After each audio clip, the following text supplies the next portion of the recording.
Ya shalom, saudara. Kita bisa bertemu lagi. Ini adalah anugerah daripada Tuhan.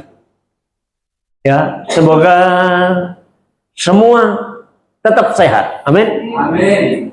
Haleluya. Karena dengan kondisi kita yang sehat, kita dapat mendengar dengan baik apa yang sesungguhnya, saudara-saudara, itu yang menjadi kehendak Tuhan atas hidup kita. Ya.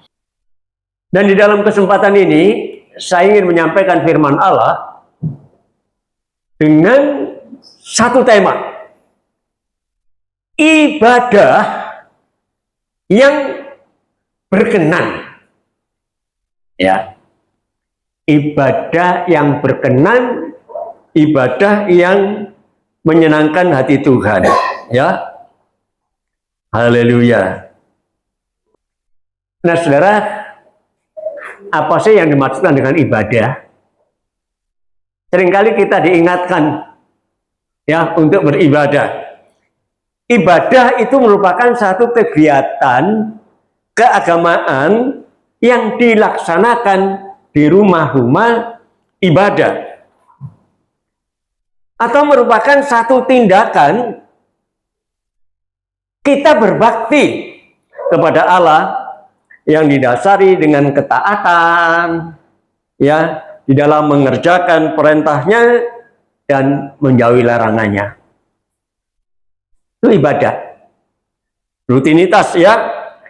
Nah, saat sedang kita berada di gereja, tempat ibadah, kita menyanyi, kita memuji Tuhan, kita mendengar firman Tuhan, kita memberikan persembahan, ya.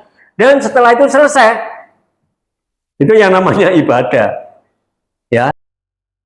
Nah, kemudian dalam hal ini menyebabkan pemahaman yang salah, saudara, ya. Banyak orang benar-benar menjadi Kristen ketika dia berada di tempat ibadah, ya, di tempat kebaktian. Artinya bahwa setiap mereka berada di rumah ibadah, sikap mereka dijaga, ya. Apapun pikiran, perkataan, dan perbuatan, semua hati-hati, ya. Tapi begitu keluar dari gereja, seringkali sudah kondisinya berubah, ya. Mereka banyak yang menjadi serupa dengan dunia. Nah, sebab itu tidak salah kalau kemudian terjadilah yang namanya teguran, ya. Di dalam kitab Injil Matius pasal yang ke-15 ayat 7 sampai 9 dikatakan di sana, hei, orang-orang munafik, orang-orang yang berpura-pura, benarlah nubuat, artinya apa yang dikatakan oleh Nabi Yesaya tentang kamu. Bangsa ini memuliakan aku dengan bibirnya, padahal hatinya itu jauh daripada aku. Ya, dikatakan begitu. Percuma mereka beribadah kepadaku, sedangkan yang mereka ajarkan itu adalah perintah manusia. Haleluya. Nah, saudara-saudara, Tuhan menegur. Jadi ibadah ini ternyata tidak hanya sekedar ibadah, saudara, ya. Ternyata ibadah itu dinilai. Dinilai itu dibiji, ya, saudaraku, ya. Jadi ibadah itu harus sesuai dengan kehendak Tuhan. Kita orang Kristen sering beribadah, tapi kebanyakan cuma sekedar ibadah. Saudara masuk, tadi saya katakan, menyanyi, memuji Tuhan, mendengarkan firman Allah, mungkin bersorak dengan haleluya. Tetapi hati-hati, ternyata itu belum memadai kalau memang tidak sesuai dengan kehendak Tuhan. Jadi tadi dikatakan ibadah yang benar. Nah, ibadah yang benar itu di mana maksudnya? Ya, saudara, ibadah yang tidak berdasarkan lamanya waktu kita beribadah. Ya, seringkali kan kita bangga ya, oh aku jadi orang Kristen sudah lama loh. Sejak bayi saya sudah jadi orang Kristen. Tapi ada saja yang baru saja menjadi orang Kristen. Tapi ibadah yang benar di hadapan Allah, ibadah yang berkenan, itu bukan karena lamanya waktu. Ya, Kejadian pasal yang keempat ayat 3 sampai 4. Di situ dikatakan,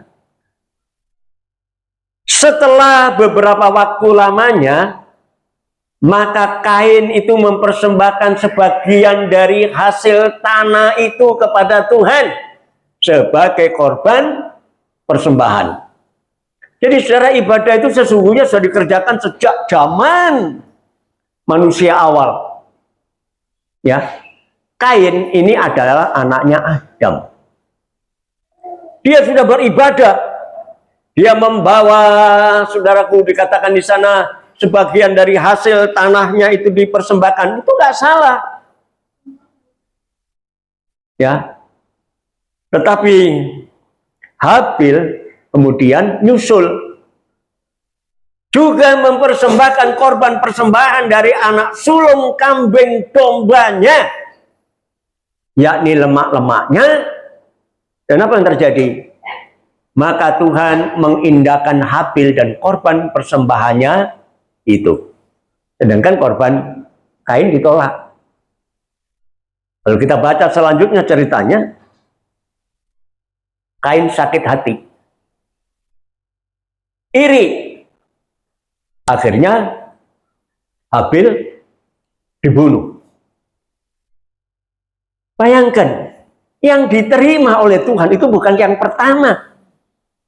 Ketika Habil, si Kain mempersembahkan, si Kain itu beribadah, dia lebih dulu, dia bisa dianggap saja dia lebih lama beribadah kepada Tuhan. Tapi Habil yang baru saja beribadah, dia justru diterima. Nah, dari sinilah saudaraku, kenyataannya bahwa jadi orang Kristen itu bukan karena lamanya.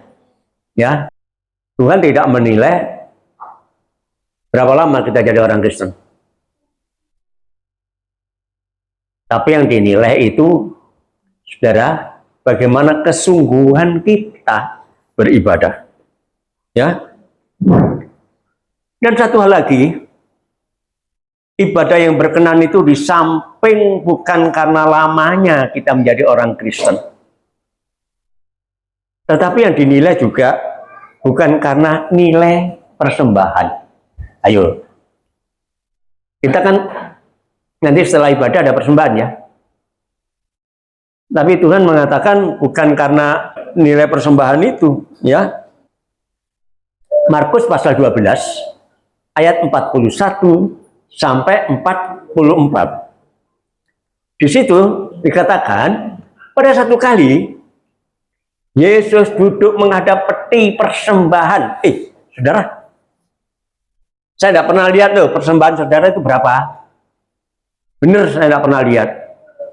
Ya, saya juga tidak pernah ngitung persembahan.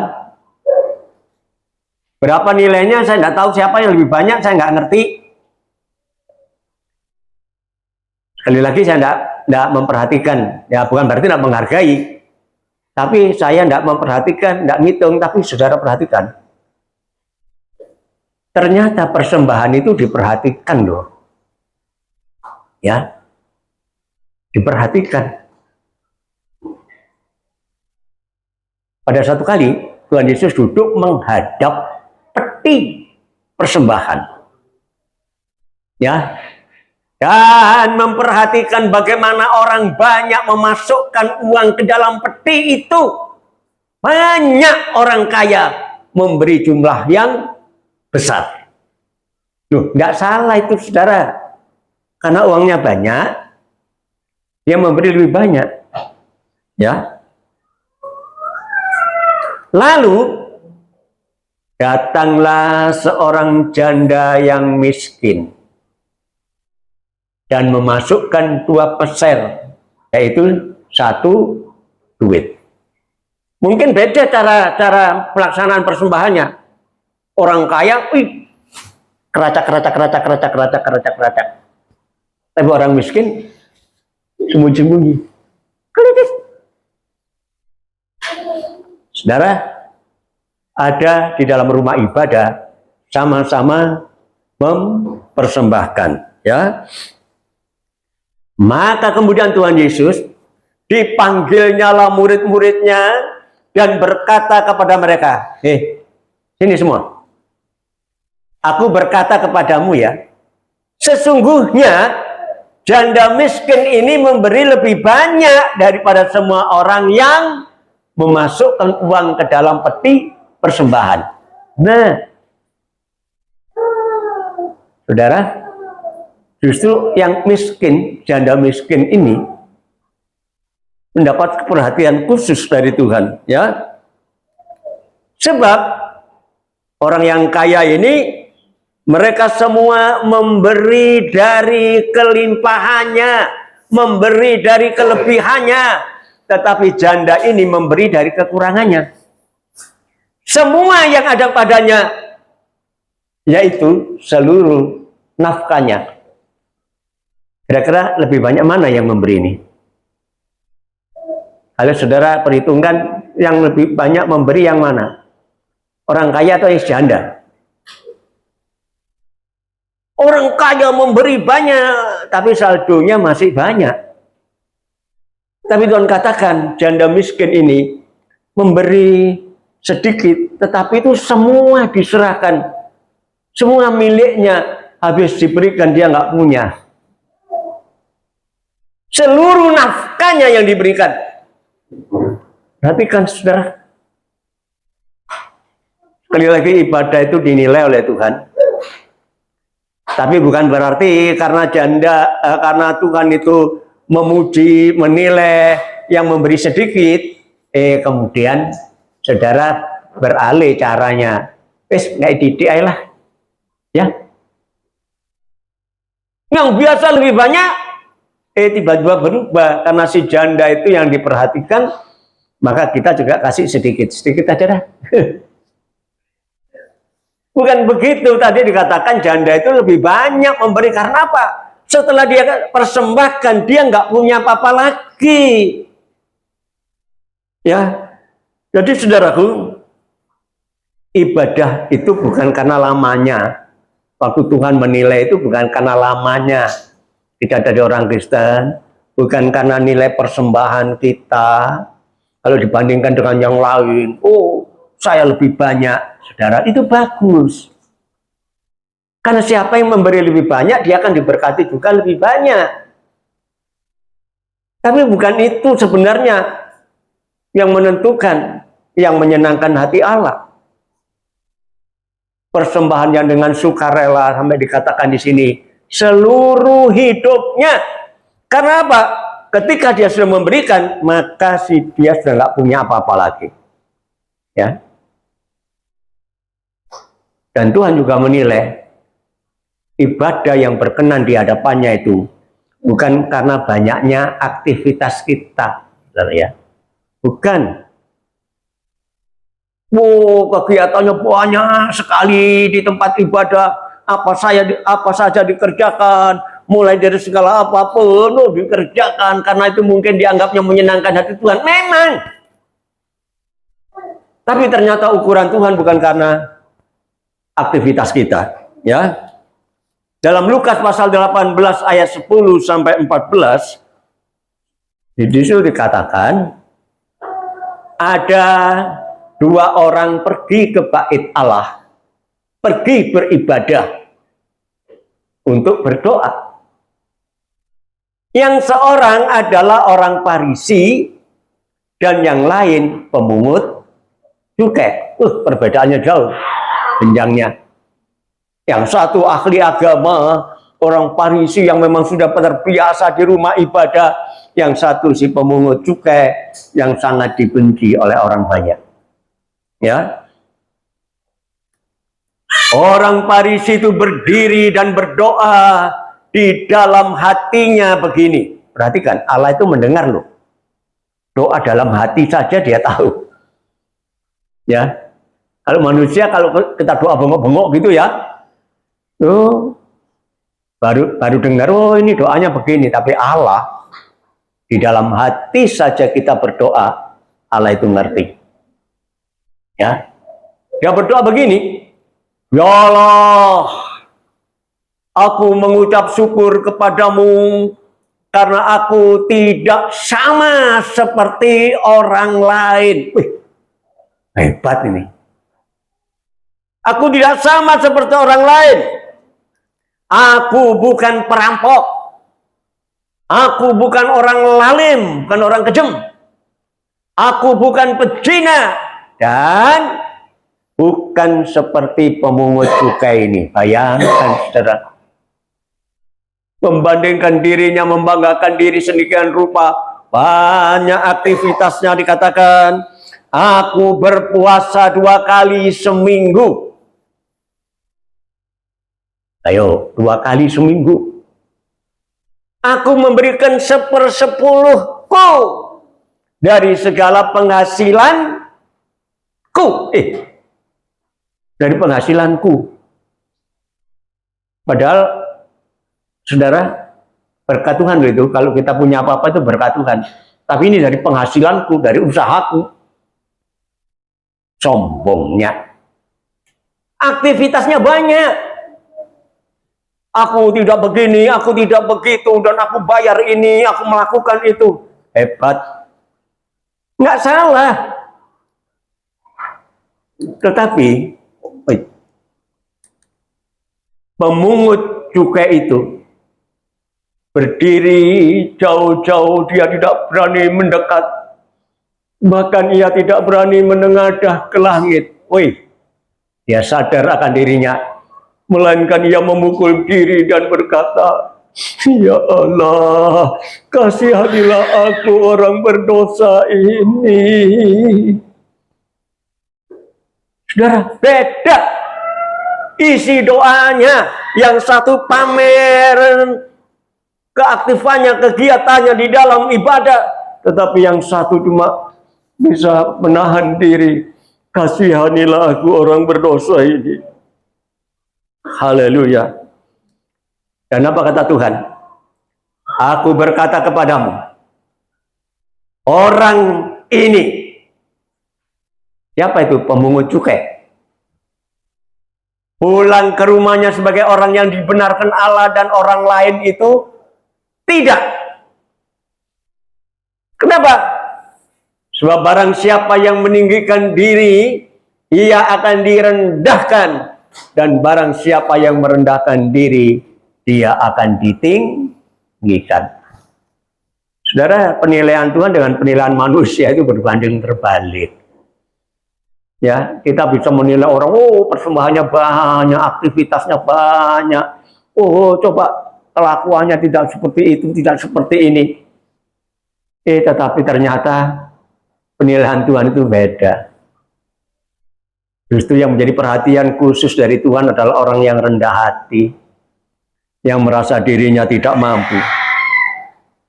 Ya, jadi jelas di sini bahwa penilaian Tuhan tentang ibadah yang berkenan itu bukan sesuai selera kita, bukan sesuai anggapan kita. Oh, kalau saya begini pasti benar. Tunggu dulu.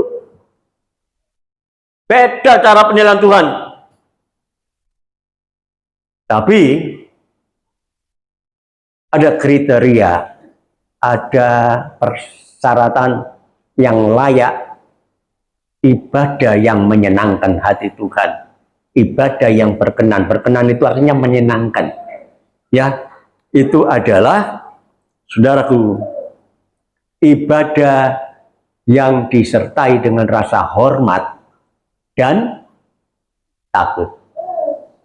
Itu ya di dalam Ibrani pasal 12 ayat yang ke-28. Jadi karena kita menerima kerajaan yang tidak tergoncangkan, saudara, kita tidak lama loh lagi di dunia ini. Satu saat kita akan kembali ke tempat ya kerajaan yang tidak tergoncangkan, yaitu sorga. Marilah sekarang kita mengucap syukur dan beribadah kepada Allah menurut cara yang berkenan kepadanya, yaitu dengan rasa hormat dan takut. Ini saudara, ternyata penilaian Tuhan itu hanya satu saja. Kalau kita ingin ibadah kita berkenan kepadanya, harus ditandai, harus disertai dengan rasa hormat dan takut. Saudara, kenapa? Akhir daripada keyakinan kita mengikut Tuhan Yesus itu tidak hanya di dunia ini, terus tidak lama, saudara. Ya, dunia ini digoncang sana sini, segala macam goncangan, baik dari alam, baik dari situasi politik dan lain sebagainya. Haleluya. Tetapi nanti kita akan masuk di negeri yang tidak tergoncangkan, di surga. Ya, tetapi untuk bisa masuk di sana itu harus diawali dengan pola hidup kita selagi di dunia ini, termasuk cara ibadah kita. Sekali lagi saudara, perlu kita sadari, kita tidak selamanya di dunia. Ya, nikmati saja sebenarnya apa yang ada. Kalau kita sedang diberkati menjadi orang kaya, nikmati dan mengucap syukur. Kalau kita diberkati oleh Tuhan dan jadi orang yang sederhana saja, ucapan syukur itu yang paling penting. Ya, jangan bangga. Sebab satu saat apa yang kita miliki semua itu tidak ada. Dikatakan kita memperoleh negeri yang tidak tergoncangkan nanti. Nah, sebab itu mengucap syukur itu penting, saudara ya. Satu saat ada orang kaya. Enak kan orang kaya ya? Nah, tiba-tiba dia melihat ada orang miskin. Kok ada orang miskin ya? Ya kerja banting tulang sedemikian rupa, beda dengan dia. Tapi apa yang dikerjakan? Dia mengucap syukur. Terima kasih Tuhan, saya bersyukur saya tidak jadi orang miskin. Saya ke orang kaya. Enak kan? Nah, orang miskin itu biasa saja. Tapi ketika dia berjalan, melihat orang gelandangan, melihat orang yang ya mencari nafkah melalui sampah-sampah, orang miskin ini kemudian bersyukur. Terima kasih Tuhan, kok saya tidak menjadi orang yang tukang cari sampah, orang gelandangan. Walaupun saya miskin, saya bersyukur. Hebat kan? Ucapan syukur itu harus selalu ada dalam hidup kita. Dan orang gelandangan itu juga menikmati hidupnya. Tiba-tiba dia lihat orang sakit. Kaget dia. Tapi dia bersyukur. Terima kasih Tuhan, walaupun saya ya cuma cari sampah gini, tetapi saya tidak sakit. Hebat kan? Selalu mengucap syukur, saudara. Ya, tapi orang yang sakit-sakitan ini tiba-tiba melihat ambulans. Ya, ambulans kan? Benar? Iya, tulisannya coba baca itu kan ambulans. Ambulans, angkut mayat butuh jalan cepat. Nah kan, ayo coba, ambulans kan singkatan. Angkut mayat butuh jalan cepat. Makanya walaupun lampu merah dia robos saja. Karena dia butuh jalan cepat. Si orang gelandang, yang orang sakit ini, terima kasih Tuhan. Walaupun saya sakit-sakitan, ternyata saya belum mati. Saudara, coba kalau sudah mati, bisa lihat apa dia? Jadi bersyukur itu penting saudaraku. Karena apa? Satu saat kita akan menikmati kerajaan yang tidak tergoncangkan. Tetapi untuk sampai di sana, itu diawali oleh cara hidup, sikap hidup kita di dunia ini. Terlebih cara ibadah kita menyenangkan hati Tuhan atau tidak. Seringkali kalau kita melakukan sesuatu, membuat orang lain senang. Ya kan? Coba kalau saya khotbah seperti ini, saudara senang. Apa saya nggak senang? Bangga saya. Saya senang. Disenangi. Tapi di hadapan Tuhan, Tuhan senang nggak? Nah ini yang penting, saudara. Ya, jadi aktivitas kita apapun juga, apalagi dalam masalah ibadah tadi dikatakan, hendaklah ibadah itu hormat dan takut. Ya, jadi ibadah kita itu dinilai oleh Tuhan. Ya. Kita perhatikan yang pertama, ibadah dengan rasa hormat. Hormat itu enggak begini. Siap, hormat. Enggak. Secara bukan itu maksudnya. Ya. Jadi ibadah yang menyenangkan hati Tuhan itu disertai dengan rasa hormat. Ya. Maleakhi pasal 1 ayatnya yang ke-6, di situ dikatakan seorang anak itu menghormati bapaknya dan seorang hamba karyawan itu menghormati tuannya. Nah, jika aku ini bapak, kan kita anak-anak Allah, Tuhan kita bapak kita, ya. Di manakah hormat yang kepadaku? Ini dituntut juga oleh Tuhan, hormat sebagai seorang anak yang hormat kepada orang tuanya. Jika aku ini Tuhan, di manakah takut yang kepadaku itu? Firman Tuhan semesta alam kepada kamu. Hei, para imam, justru imam-imam, para pelayan-pelayan Tuhan ini. Hei para imam yang menghina namaku. Tetapi kamu tetap saja berkata, dengan cara bagaimana kami menghina namamu? Ini seringkali kita justru tidak menghargai Tuhan. Ya, kalau kita sebagai seorang anak, kita diharuskan menghormati Bapak. Kalau kita anak-anak Allah, kita juga harus menghormati Allah. Ya, menghormati orang tua itu sangat ditekankan untuk Bani Israel, ya. Nah, demikian pula dengan kita. Karena kita juga, kalau mungkin bisa dikatakan Israel rohani kita ini. Ya. Maka diharuskan kita hormat kepada Allah. Kenapa kita harus hormat? Hormat itu menghargai, ya. Hargani. Karena Tuhan itu adalah pencipta kita. Tuhan adalah pencipta kita. Kita ada itu nggak datang dengan sendirinya loh. Ya, walaupun kita dilahirkan oleh orang tua, tetapi kalau Tuhan tidak izinkan, kita tidak akan ada di dunia ini. Benar.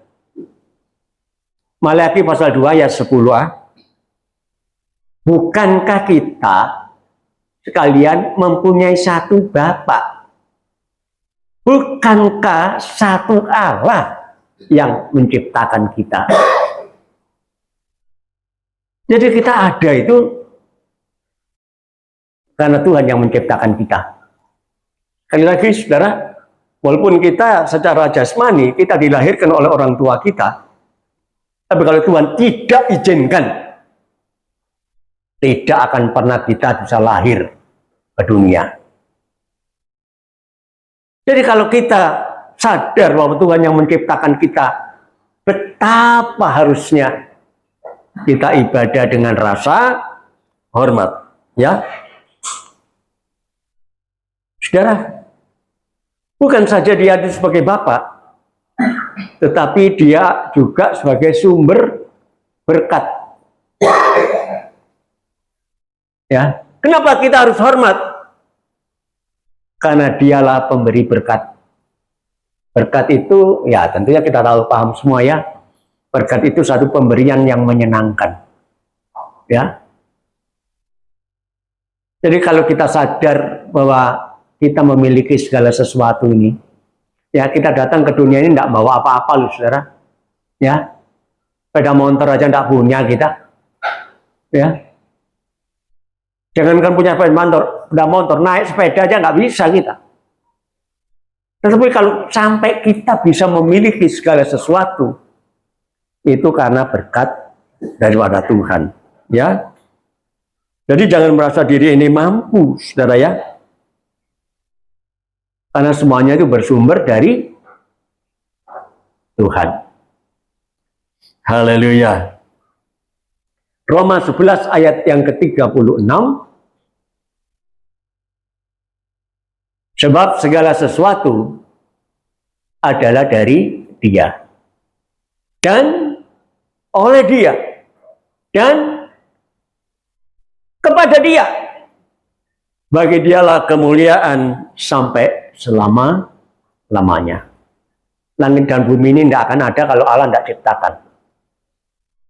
Ya, waktu Allah ciptakan tidak hanya sekedar ciptakan pertama kali, jadilah terang, terang kosong enggak.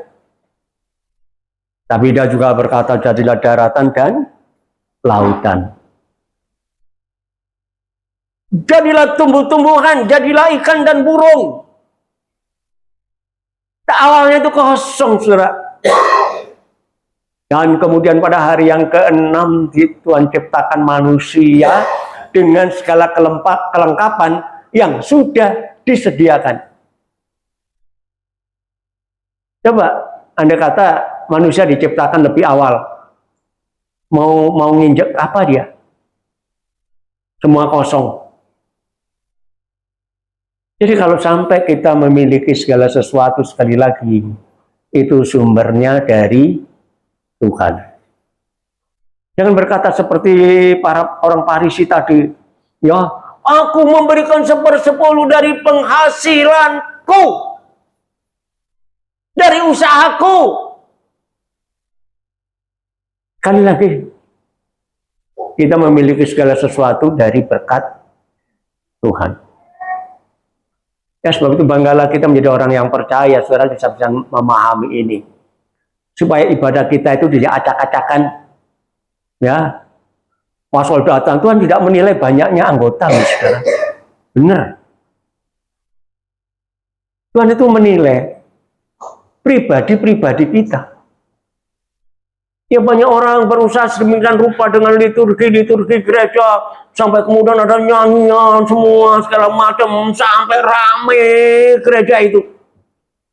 Tidak salah. Tetapi yang penting adalah pribadi-pribadi kita itu yang dinilai, bukan gerejanya, bukan. Ya siapa yang tidak pengen besar, tuh lah. Tadi saya biasanya enggak jarang kena matahari, seminggu sekali. Sebelum ibadah dimulai, saya kan mesti berdiri di depan kena matahari kan, sambil lihat sebelah ini saya. Coba kalau itu bisa dibeli sebelah ini, gereja ini bisa gede kan gitu kan? Siapa yang tidak kepingin? Ya, apa sih orang? Kalau saya lagi jalan juga ya, dulu kan sering jalan, lihat tanah dijual. Wih, ombong nih dari gereja lah enak ya. Tapi maksudnya gereja kita, bukan gerejanya orang lain. Loh, siapa yang tidak kepingin? Tapi kalau kita masih diberi kesempatan berada di tempat yang kecil ini, itu sudah berkat Tuhan, saudara. Karena dulu tidak ada, sekarang ada. Segala sesuatu dari Dia dan oleh Dia dan kepada Dia.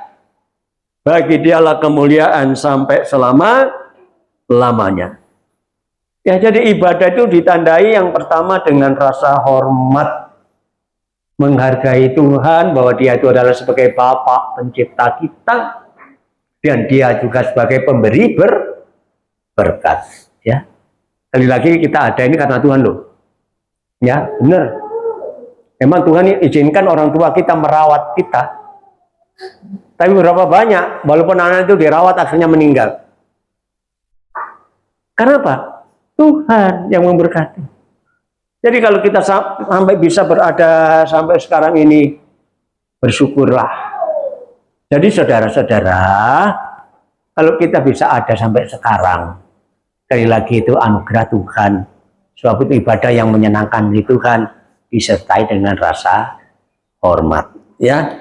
Dan yang kedua, disertai dengan rasa takut. Tadi kan hormat dan takut, ya. Tapi takut itu bukan berarti lari, tidak, saudaraku ya. Tadi di dalam Maliaki pasal 1 ayat 6 kan dikatakan di situ. Seorang anak itu menghormati bapaknya, seorang hamba menghormati tuannya. Nah, jika aku ini bapak, di manakah hormat itu kepadaku? Tetapi jika aku ini tuan, bos, majikan, di manakah takutnya kepadaku? Nah, ini Tuhan Allah kita itu tuan. Di manakah hamba-hambanya yang takut? Loh, sekarang banyak karyawan-karyawan itu berani loh melawan. Ya, coba bayangkan. Sikap takut. Ini di dalam Efesus pasal yang ke-6, ayatnya yang ke-5, ada anjuran, hamba-hamba, taatilah tuanmu yang di dunia ini dengan takut dan gentar. Jadi artinya kalau kita kerja ikut orang lain, dia sebagai bos kita, ya ditakuti dong. Kenapa pekerjaan tidak lama? Karena bosnya dilawan. Ya.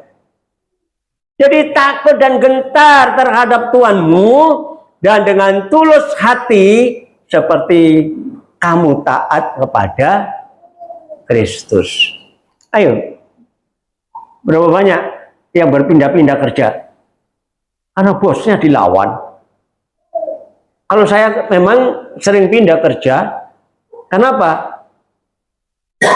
Kalau kamu mau kerja di sini katanya, kamu jangan ke gereja. Ya, Pak, terima kasih. Saya tidak kerja di sini lagi.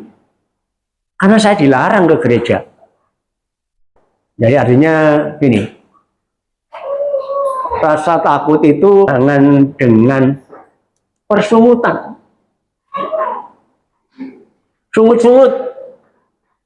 Ya, bersungut-sungut terus. Bersungut-sungut itu apa sih? Hah? Ya, bukan ngersul loh. Bersungut itu gitu loh ya. Coba 1 Korintus pasal 10 ayat 10. Dikatakan di situ, dan janganlah bersungut-sungut seperti yang dilakukan beberapa orang dari mereka, sehingga mereka dibinasakan oleh malaikat maut. Ini gambarnya orang bersungut-sungut. Ya. Kerja ikut orang sungut-sungut, nano senenge. Ya. Saudara, Alkitab katakan jangan kita bersungut-sungut. Filipi pasal 2 ayat yang ke-14 dikatakan di situ,